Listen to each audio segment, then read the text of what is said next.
is a fifth grader at Desert Sunset Elementary. I'm gonna shoot up your classroom. Better watch your back.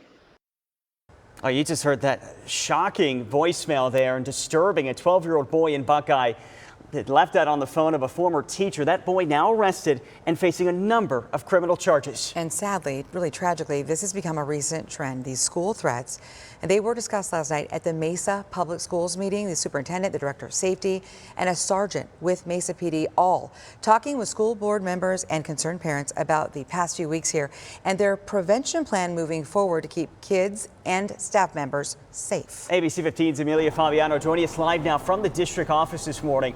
Amelia, we know this is an intense topic that has a lot of students, staff members, and parents understandably anxious and nervous. Oh, absolutely. And even scared, Nick and Kaylee, in some cases. The Mesa school superintendent was even saying at that meeting last night, they've seen a lot of absences throughout all of these school threats because students and teachers are scared throughout this. And that is, of course, disruptive to learning, not to mention the lockdowns that some of these schools are getting placed under can be disruptive as well. So Superintendent Dr. Andy Forlis says since last week alone, they've had threats to 24 schools in their district, many of them even having multiple threats on multiple days. 12 students, including one as young as 11 years old, have now been charged so far by Mesa PD. And as early as yesterday, there was a threat to Mesa High School, which turned out to be a threat from out overseas, not from someone in their district. Mesa police saying how every threat, though, is considered serious unless proven otherwise. Credible, by their definition, means believable or could potentially become reality. They have a process of making contact with a student making a threat and determining their risk level through a series of questions to them and their family. They also have a process, of course, for investigation, getting officers on site of a school, going into lockdown even if necessary. As far as discipline, though, Mesa schools will give a student, even if they make a non-credible threat to a school or say they were joking, a minimum of a 10-day suspension. A credible threat, meanwhile, means alternative placement to a different school. They also try to check in with that student, of course, to see if acting out like this was a cry for help. This is something that's not lost on me. It's not lost on our team because we have to weigh what is good for the single student and what is good for the whole. We have to keep our kids safe. We have to keep our teachers safe. We have to keep our schools safe.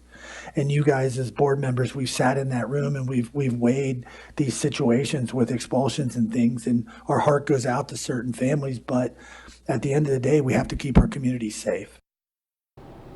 And that is the top priority. So moving forward, these are the steps that they're taking to make sure that these communities are staying safe. The officials are saying they're adding more weapons detection systems, especially in the junior high schools throughout Mesa Public Schools District.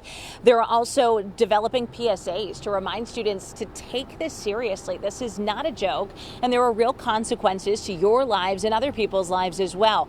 They also have some support care on site in some of these schools to help with that anxiety, those students and staff who are maybe feeling on edge because of this. But they're also asking parents at home to do some work too with their children and talk to them about how serious this situation is.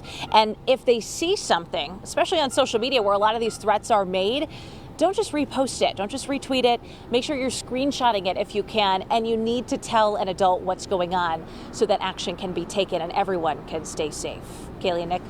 Yeah, we know that you and the rest of our team have really been listening to parents on these because understandably there's so many concerns out there. And I can tell you as a parent who has had to have these very difficult conversations with my kids, talking about it with the anxiety included, right, it is helping. So thank you for those tips, Amelia. We do appreciate it. It's good to know too that we have first responders out there trying to make sure people feel safer.